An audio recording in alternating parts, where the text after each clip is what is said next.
ഭാർഗവ, എന്നെ താൻ ഭ്രാന്ത് പിടിപ്പിക്കരുത്. എന്റെ 20 കോടി കളഞ്ഞിട്ടും തന്നോട് ക്ഷമിച്ചവനാ ഞാൻ. കളഞ്ഞ 20 കോടി എങ്ങനെ ഉണ്ടായതാണെന്ന് നമുക്ക് രണ്ടുപേർക്കും അറിയാവുന്നതല്ലേ. അല്ലെങ്കിലും ഞാൻ തർക്കിക്കാനില്ല. എന്റെ തീരുമാനത്തിൽ മാറ്റമില്ല. ഭീഷണിപ്പെടുത്തി ഇനി എന്നെ നിങ്ങളോട് നിർത്താമെന്ന് വിചാരിക്കണ്ട. ഭീഷണിയുടെ ആവശ്യം എന്താണ് ഭാർഗവ? ഈ കണ്ണിൽ നിന്ന് ഒരാൾ പിരിഞ്ഞു പോയാൽ സ്വാഭാവികമായി എന്താണ് സംഭവിക്കുക എന്ന് തനിക്ക് ഞാൻ പറഞ്ഞു തരണോ? മരണമല്ലേ? അറിയാം മിസ്റ്റർ. ഊട്ടിയിലെ ബംഗ്ലാവിൽ സുഖവാസത്തിൽ കഴിഞ്ഞുകൊണ്ട് കാട്ടിലേക്ക് ഇയാളെ നിർദ്ദേശങ്ങൾ അയക്കുമ്പോ അവിടെ പല തവണ മരണത്തെ നേരിൽ കണ്ടവനാ ഞാൻ. ആ ഭയം എനിക്കിപ്പോ ഇല്ലടോ. എങ്കിൽ താൻ ഒരുങ്ങിക്കോ ഭാർഗവ. തന്റെ മുന്നിൽ വരാൻ എനിക്കിനി ഒരുങ്ങേണ്ട കാര്യമില്ലടോ. കാണാം നമുക്ക്.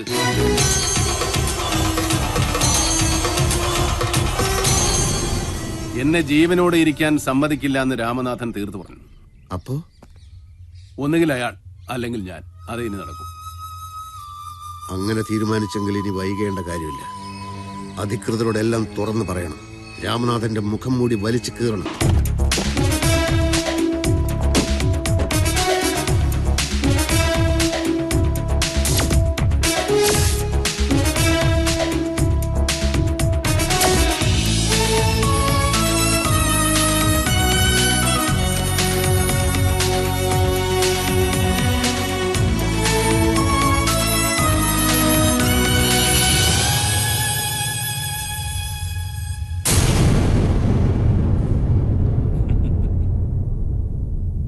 കുറച്ചുകൂടി നേരത്തെ ഇവിടെ വരുമെന്നായിരുന്നു കരുതിയിരുന്നത്. അതുകൊണ്ട് ഇന്നലെ തന്നെ അങ്ങ് ചാർജ് എടുത്തു. ഭാർഗവൻ വെളിപ്പെടുത്താൻ പോകുന്ന സത്യങ്ങൾ കേട്ട ഉടൻ നടപടിയെടുക്കാൻ ഉത്തരവാദിത്തപ്പെട്ട ഒരാള് വേണ്ടേ? ഈ സന്ദർഭത്തിന് യോജിച്ചത് ആയുധത്തെക്കാൾ അധികാരമാണെന്ന് എനിക്ക് തോന്നി.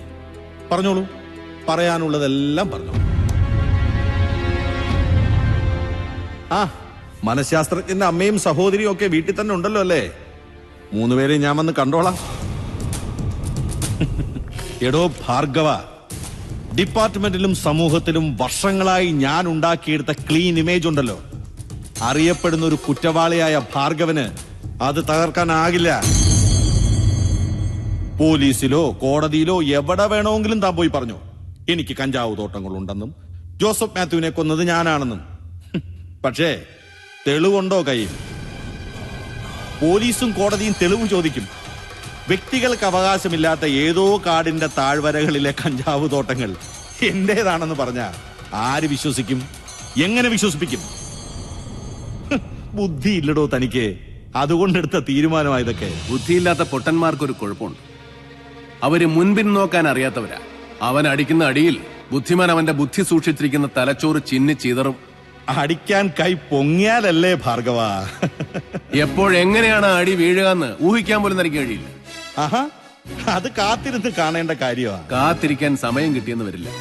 തന്നെ പോലെ കാക്കിക്കുപ്പായമിട്ട് നടക്കുന്ന ഒരുപാട് കള്ളന്മാർ ഈ നാട്ടിലുണ്ട്. അവരിൽ പലരും പിടിക്കപ്പെട്ടുകൊണ്ടിരിക്കുകയാണ്. തന്റെ ഗതിയും മറ്റൊന്നായിരിക്കില്ല. കോടതി സഹായിച്ചില്ലെങ്കിൽ എന്റേത് മാത്രമായ ഒരു കോടതിയായിരിക്കും നിന്റെ വിധി പ്രസ്താവിക്കുന്നത്. ആ വിധി സ്വൽപ്പം മോശമായിരിക്കും.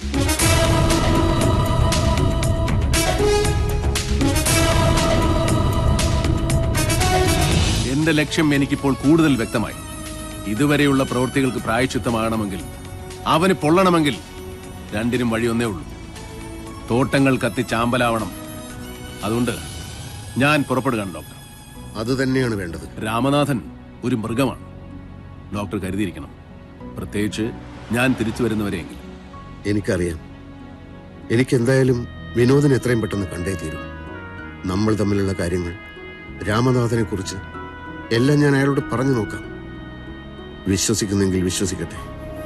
എന്റെ പെങ്ങൾ അയാളോടൊപ്പം ജീവിക്കാൻ ആഗ്രഹിച്ചു പോയതല്ലേ.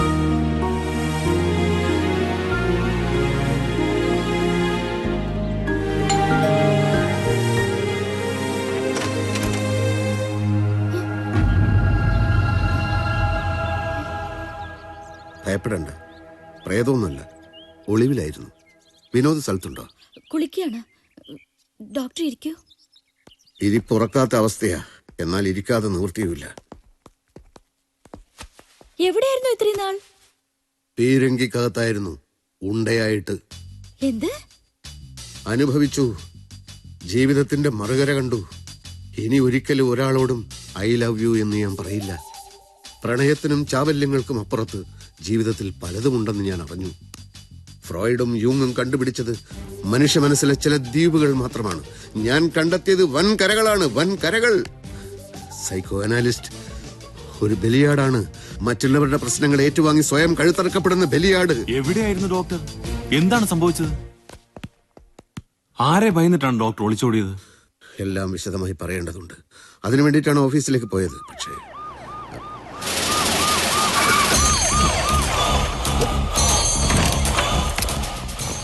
വിനോദ് ഇയാളാണ്.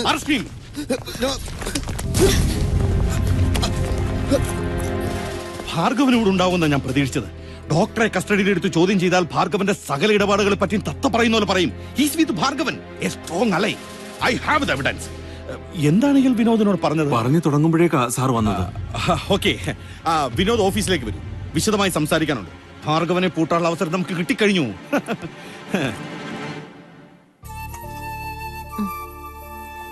കുടിക്കമ്മച്ചി, ഇത് കുടിക്കമ്മച്ചി. കുടിക്കുന്നില്ലേല് ഹോസ്പിറ്റലിലോട്ട് തന്നെ കൊണ്ടുപോവാം.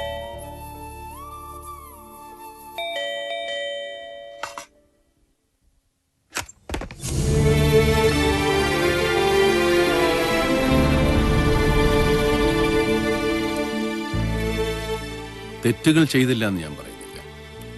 പക്ഷേ ചെയ്യാത്ത തെറ്റിന് പഴിയേൽക്കേണ്ടി വരുന്നത് വേദനയുള്ള കാര്യമാണ്. ഞങ്ങളെപ്പോലെയുള്ളവർക്ക് വേദനിക്കാൻ കഴിയുന്നൊരു മനസ്സുണ്ടാവുമോ എന്ന് സംശയിക്കുന്നുണ്ടാവും. അതിപ്പോ വിശദീകരിക്കാൻ ഞാൻ ആഗ്രഹിക്കുന്നില്ല.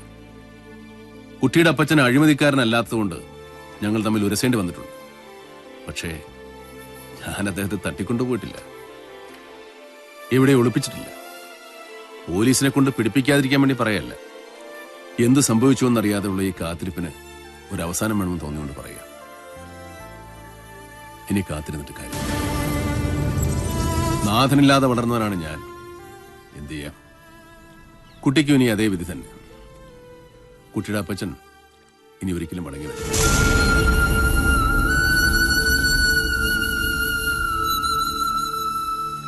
കോടതിയിലെല്ലാം ഞാൻ വെളിപ്പെടുത്തും. അതുകൊണ്ട് കുട്ടിക്ക് പ്രത്യേകിച്ച് കാര്യമൊന്നുമില്ലെങ്കിൽ